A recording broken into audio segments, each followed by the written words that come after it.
Hey guys, it was 4 a.m. last night and I couldn't sleep in my tent because God had sent some kind of a little insect to, rub against the tent fabric and make lots of noise. And multiple times that night I woke up, trying to kill it, smash it under the fabrics, but I couldn't do it. So I took out my phone and I opened up the Bible app and I read a couple of Paul's, is that how you say it, Paul? Paul the Apostle's letters, and the letters were Galatians 4 and 5, I think.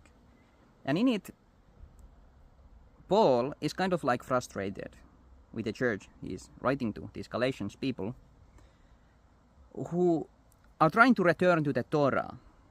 They have not been healed in Christ, they don't know what that means, they're still under the illusion that we have to get circumcised.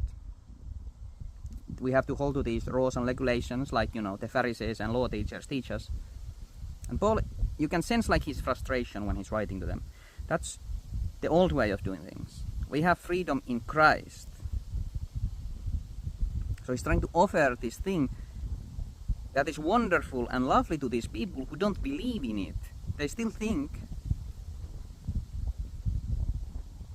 they have to return to sacrificing things.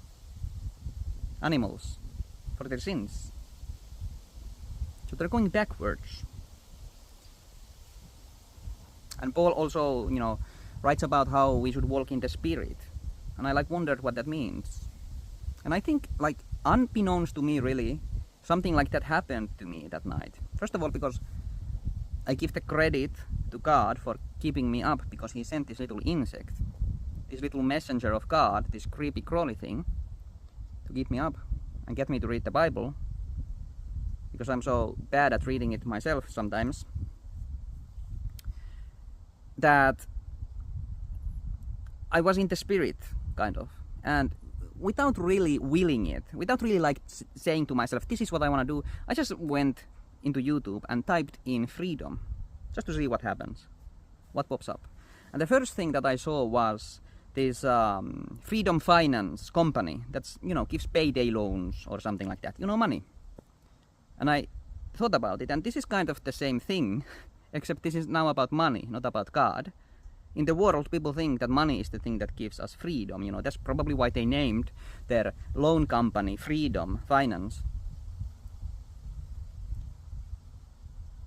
So there's this slave mentality in the world, instead of the freedom that we would have in Christ. And this is the first thing that pops up, this advertisement.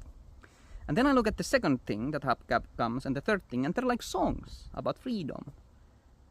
Of course, they're not about Christ, about the freedom we have in him, not at all. That's not something anybody, these billions of people who look at these videos, music videos, of a pretty celebrity guy yelling, freedom, freedom. That's not what they're looking for. They're looking for this sounds good message that means actually nothing. And that's what the songs are all about. It's about this feel-good message without really any kind of foundation. How are you free?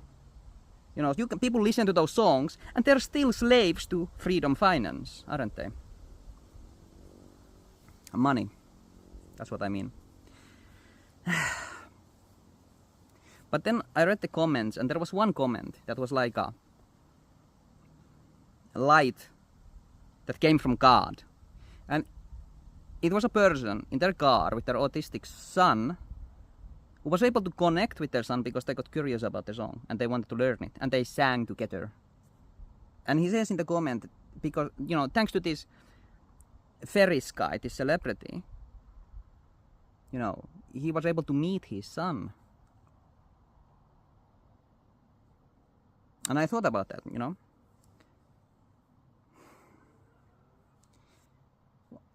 That song would not exist if Christ had not brought freedom into the world like he did.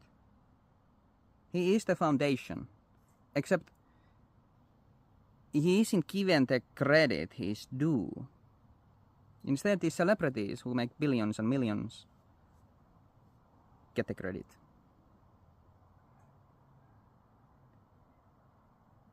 A song like that would not exist in a country that was run, the people who by the people who were the opponents of Christ back then, the ones who did not accept freedom, did not believe in it.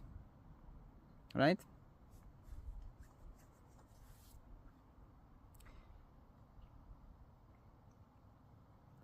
Anyway, God sent this insect to keep me awake and, to make me do these videos. By the way, if this video ever pops up when somebody types in freedom in YouTube, then that is a sign of the end times.